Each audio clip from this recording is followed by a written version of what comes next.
നിജേഷ് ഇന്നിവിടെ പറഞ്ഞത്, ഇപ്പോൾ പറഞ്ഞ കാര്യം ഞങ്ങളത് തെളിയിക്കും. ഞങ്ങൾ തെളിയിക്കുമെന്ന് പറഞ്ഞു കഴിഞ്ഞാൽ ഭാവിയിൽ തെളിയിക്കുന്നതാണ്. തെരഞ്ഞെടുപ്പ് വരാൻ പോകുന്ന 9-ാം തീയതിയാണ്. 9-ാം തീയതി ജനങ്ങൾ വോട്ട് ചെയ്യും. അതിനു മുമ്പേ നിങ്ങൾ ഈ ഒരു വർഷം കൊണ്ട്, ഇപ്പോൾ നമുക്ക് ഇന്നലെ ഉണ്ടായതല്ല മുണ്ടക്കൈ ചൂരൽമല എന്നുള്ള കാര്യം നമുക്കറിയാം. ആ സംഭവത്തിൽ നിങ്ങൾ എന്ത് ചെയ്തു, നിങ്ങൾ പിടിച്ച പണം എവിടെ എന്ന് ചോദിച്ചാൽ ഞങ്ങളുടെ അക്കൗണ്ടിലുണ്ട്, KPCC പ്രസിഡൻറ്റിൻ്റെയും പ്രതിപക്ഷ നേതാവിൻ്റെയും ജോയിൻ്റ് അക്കൗണ്ടിലുണ്ട് എന്ന മറുപടി കൊണ്ട് ജനത്തിനെ ബോധ്യപ്പെടുത്താൻ കഴിയുമോ എന്നുള്ള ഒരു ചോദ്യമുണ്ടല്ലോ.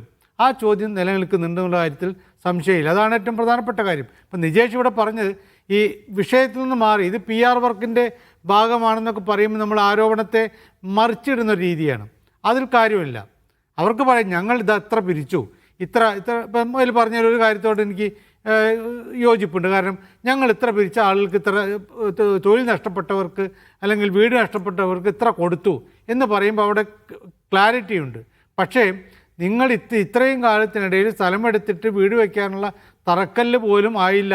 തറക്കല്ലിട്ട് നമ്മൾ കണ്ടിട്ടുണ്ട്.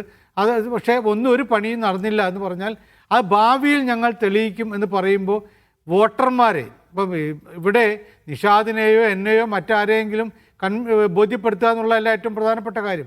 വോട്ടർമാരെ എങ്ങനെ ബോധ്യപ്പെടുത്തും? 9-ാം തീയതിയാണ് ആളുകൾ പോളിംഗ് ബൂത്തിലേക്ക് പോകുന്നത്. അപ്പോൾ അതൊരു പ്രശ്നമാണ്.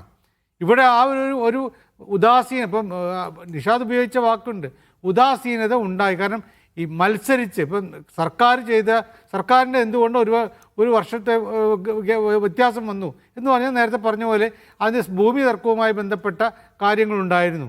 ഈ സമയത്തിനിടയിൽ മുസ്ലിം ലീഗ്, യൂത്ത് ലീഗ് ഉൾപ്പെടെ അവർ വളരെ കൃത്യമായിട്ട് പോയിട്ട് ചെയ്തല്ലോ.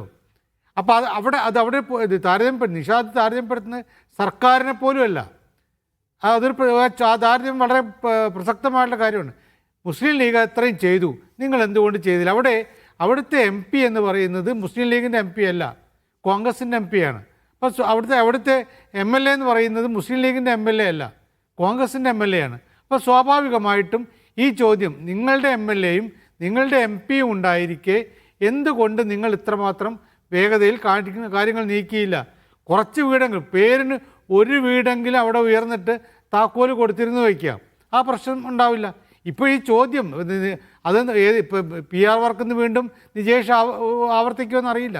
എനിക്കെന്തായാലും PR വർക്കിൻ്റെ ഭാഗമായിട്ട് കാശ് കിട്ടിയതായിട്ട് എനിക്ക് ബോധ്യമില്ല, കിട്ടിയിട്ടുണ്ടെന്ന് പറയാമായിരുന്നു. പക്ഷേ ഇതിൽ പ്രശ്നം എന്ന് പറയുന്നത് ഈ ചോദ്യം സാധാരണ വോട്ടർമാരുടെ മനസ്സിൽ ഉയരും. കാരണം അവൻ പോളിംഗ് ബൂത്തിലേക്ക് പോകുമ്പോൾ അവൻ്റെ മുന്നിലുള്ള യാഥാർത്ഥ്യം, നേരത്തെ പറഞ്ഞ പോലെ ഒരു വീട് പൂർത്തിയാക്കിയിട്ട് അവിടെ പെയിൻ്റ് അടിച്ചോ അല്ലെങ്കിൽ ഗേറ്റ് വെച്ചോ എന്നുള്ളതൊന്നുമല്ല.